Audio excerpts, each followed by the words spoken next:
And the standard Avan sail track at the rear roof goes to the end there, or hopefully to the end. So again, sometimes they finish too early, so just replace it or fix it or do something useful. But it's only about 900 millimeters long, so it stops there. The reason for that is that the Avan annex and awning has a rope that comes out like that, and from there it has to be loose in order to do whatever it does up the top end.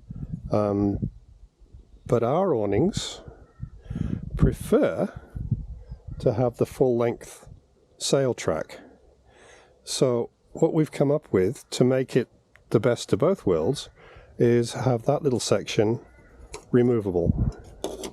So now you've got the ability to use your rope thing and do whatever Avan wants you to do, or you can put that in, tighten down the wing nuts, and you're good to go. We can provide you with this, all cut to shape nicely and appropriately slotted. Now these are called lag screws, also known as hanger bolts, and they're a screw at one end and a bolt at the top end. So the trick is, once you're screwed in, then you can use a wing nut to just hold the track in place. The third piece lives from here right up to as close to the top as you can get. I've probably gone a little bit farther. I think I might have cut into that rubber. There's no real need to do that.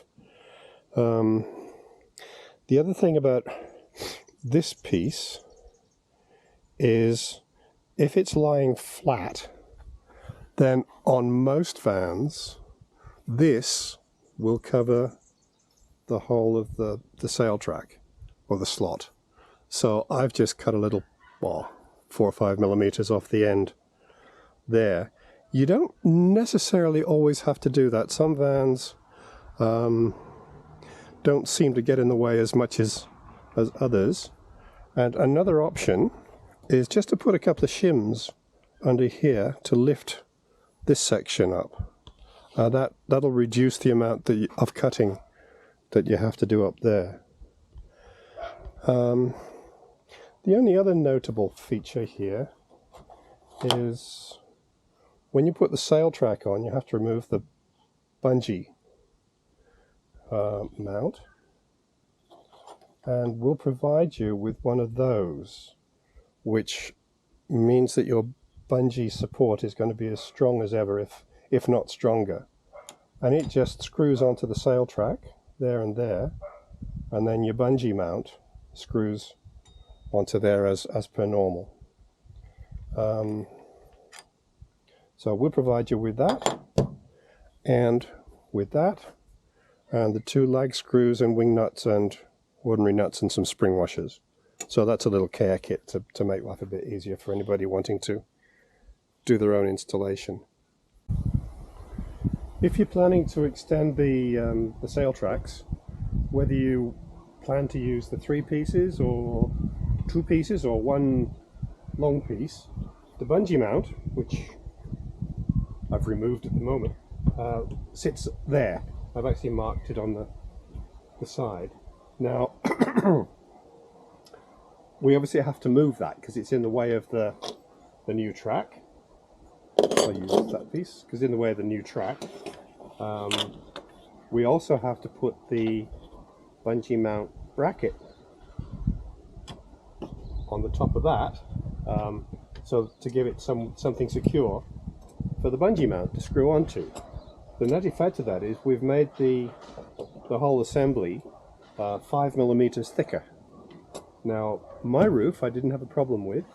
Some vans I've encountered don't have 5 millimeters to spare.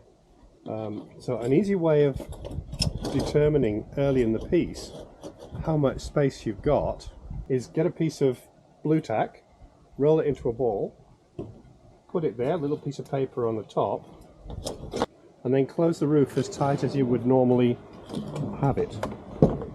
which is about there. When you release it, the thickness of the ball will tell you how much space you've got to play with. In my case, that's plenty. If it's half that, then we need to do something a little bit different. And there's a couple of things that can be done, so don't worry about it. The first is, rather than fitting the bungee mount bracket on top of the sail track, is just make a little cutout. Now that'll save you a few millimeters. So that lives on there, and the bracket can now screw on directly onto this aluminium here. So that's lowered it quite a bit. The next thing you could do is omit that. I've never found that to be useful in any way, shape or form. I think it's purely ornamental, and it's a blasted nuisance because as soon as you unscrew it, they usually break, and they cost a fortune to replace with the postage. So omitting that and making the cutout actually makes the whole assembly now slightly lower than it was before, so you've got all the room in the world. The other possibility, if you are so inclined to do so, is a roll of this.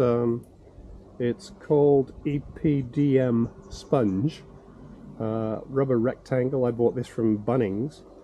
You could just lay a strip of that on top of this rubber where the lip comes into contact with that.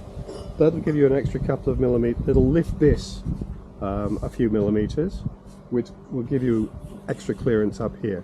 So either way, that's an easily resolved problem. One of the advantages about using this too is that because it's lifted the lip, you won't have to make this cutout anymore. So it's up to you.